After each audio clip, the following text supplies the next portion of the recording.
Assalamualaikum warahmatullahi wabarakatuh. Jumpa lagi bersama saya Fajar Rohman Hariri di channel Dosen Deso. Dan pada video kali ini kita akan kembali membahas tentang penerimaan CPNS. Kali ini tentang jadwal pelaksanaan seleksi penerimaan CPNS formasi tahun 2019. Nah, jadi gini teman-teman, ini saya ngerekam layar aja nggak apa-apa ya. Kemarin itu rame soal ini, ada gambar atau PDF ya macam-macam yang di-share tentang ini apa namanya surat ya dengan nomor bla bla bla ini ya, ditujukan kepada pejabat pembina kepegawaian kementerian atau lembaga dan pejabat pembina kepegawaian instansi daerah. Ini tentang jadwalnya.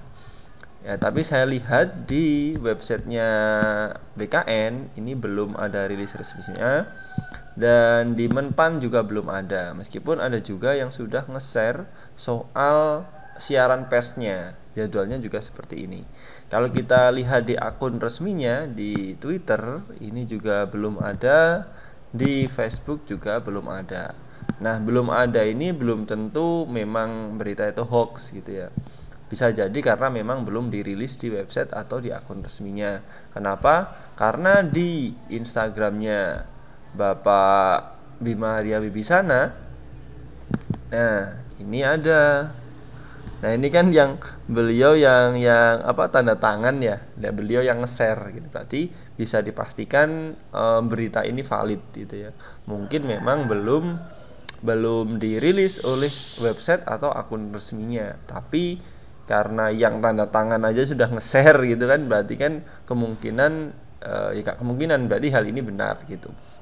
Nah, kita akan ngebahas masing-masing poin yang ada di jadwal yang tertera di sini. Oke, kita lihat ini ya. Yang pertama, ini ya, ada verifikasi data hasil SKD tanggal 27 sampai 30 Juli 2020. Nah, yang melakukan verifikasi siapa? Apakah si kita sebagai apa namanya yang akan melaksanakan tes atau menjalani tes, ataukah pihak BKN atau Menpan gitu ya. Nah, yang memverifikasi itu bukan kita ya, jadi BKN. Jadi dia memverifikasi dari data hasil SKD yang sudah ada dengan data yang akan ikut SKB, apakah sudah sesuai, apakah sudah valid gitu. Nah, itu yang memverifikasi bukan kita. Jadi pihak udah di Panselnas ya, Panselnas untuk apa namanya penerimaan CPNS, bukan kita. Kita nggak usah ngurusin yang bagian ini. Kita di sini belajar aja mempersiapkan diri dengan baik ya teman-teman ini. Berikutnya pengumuman dan pendaftaran ulang SKB ya, nanti akan ada pengumuman secara resmi kalau SKB akan dilaksanakan, lalu bagaimana proses pendaftaran ulangnya, apa yang harus dilakukan gitu-gitu ya. Ini di poin kedua. Berikutnya ada pencetakan kartu ujian SKB. Nah, kita nanti bisa mencetak kartu ujian untuk nanti dibawa saat tes SKB. Ini jangan sampai lupa ya. Ini bisa dimulai tanggal 8 Agustus 2020. Yaitu udah bisa dicetak. Berikutnya di poin keempat ada pengumuman jadwal pelaksanaan SKB. Ini 18 Agustus 2020. Lalu tanggal 5 ini ya, ini saya kasih tahu nih teman-teman. Ini mulainya ini ya, 18 Agustus 2020 ini saya pastikan berdasarkan pengalaman saya, ini bukan di hari ini akan keluar semua instansi itu. Aduh, itu mitos. Bukannya gimana ya, mungkin beberapa instansi punya pertimbangan lain atau masih menggodok apa gitu ya. Pasti akan ada di antara tanggal 18 dan 1 September ini, pasti akan ada yang apa ya, mepet-mepet H-1, H-2 sebelum 1 September. Tapi pelaksanaannya kan bisa sampai Oktober gitu kan, atau mungkin bisa juga lebih dari 1 September itu bisa juga. Tapi kan ini pelaksanaannya 1 September sampai 12 Oktober. Jadi kalaupun ada yang mengumumkan di tanggal 2 September, itu pun juga masih ada 1 bulan untuk teman-teman menyiapkan diri. Jadi ini saya yakin nggak akan semua instansi di tanggal 18 itu, saya yakin ini. Ya mungkin karena pertimbangan lain ya, bukan gimana-gimana, cuman ini pengalaman saya. Cuman ini kan cuman pengumuman jadwal. Yang penting adalah di pelaksanaan SKB. Nah, di titik-titik ini ya teman-teman harus sering-sering buka website instansi atau kementerian atau lembaga yang teman-teman pilih ya, formasinya teman pilih. Misalkan kayak saya dulu milih di Kemenak gitu ya, saya sering-sering buka websitenya Kemenak, Instagramnya Kemenak, nanti pasti akan ada update di situ gitu ya.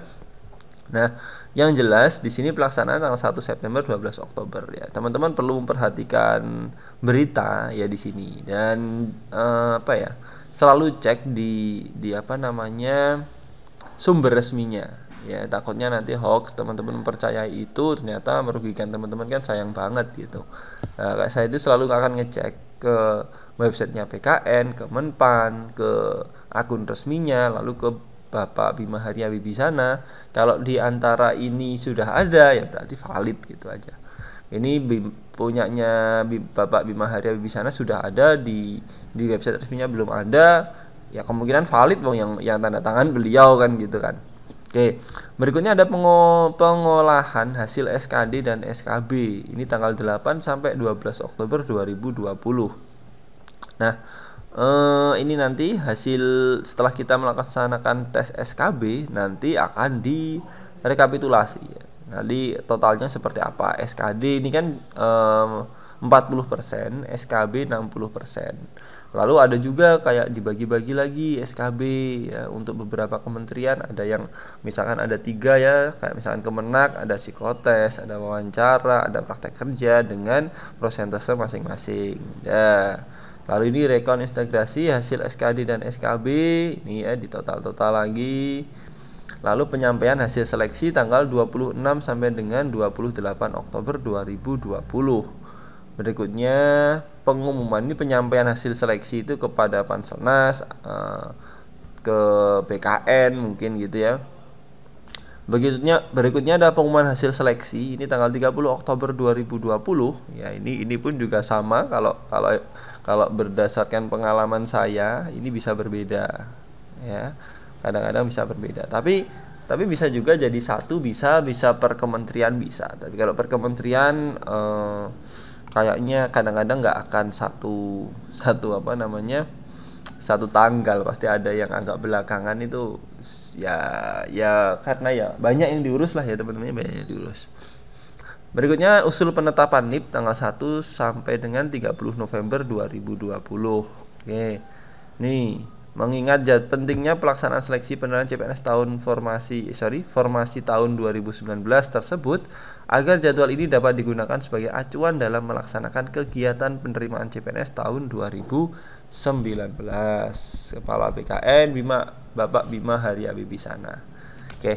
Jadi gitu ya teman-teman, ini gambaran jadwal lengkapnya untuk pelaksanaan SKB penerimaan CPNS tahun 2019 supaya jadi apa ya teman-teman, jadi gambaran teman-teman harus mempersiapkan apa gitu ya tuh. Dan buat yang misalkan kan banyak yang sudah sendirian ya di SKB, itu bisa juga dicicil berkas-berkasnya, kan sudah kayak 80% 90% ya untuk PNS gitu kan. Meskipun ada beberapa kasus yang kayak di instansi saya orangnya sendirian tapi nggak jadi lolos juga ada, cuman sangat-sangat kecil. Kalau melakukan kesalahan fatal itu, kalau ceritanya teman saya sih, entah orang itu waktu diwawancarai ngejawab apa saya kurang paham, pokoknya pewawancaranya kurang suka gitu, kurang sesuai, akhirnya nggak jadi gitu kan, sayang banget.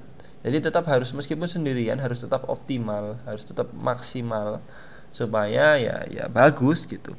Tapi secara apa ya, secara kasarannya sudah auto PNS gitu ya kalau kita ngomongin gitu. Jadi bisa dicicil juga berkasnya, karena di pemberkasan nanti harus ada legalisir ijazah dari SD sampai ijazah terakhir yang disyaratkan oleh formasi tersebut gitu. Jadi kalau saya dulu S2 ya dari SD sampai S2 harus legalisiran semua, tanda tangan basah gitu.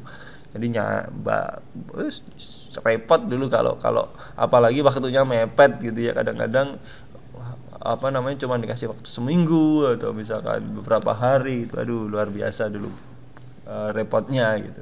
Tapi kalau ini kita sudah punya gambaran, sudah bisa mempersiapkan diri kan, enak gitu. Jadi ya teman-teman, semoga video ini bermanfaat.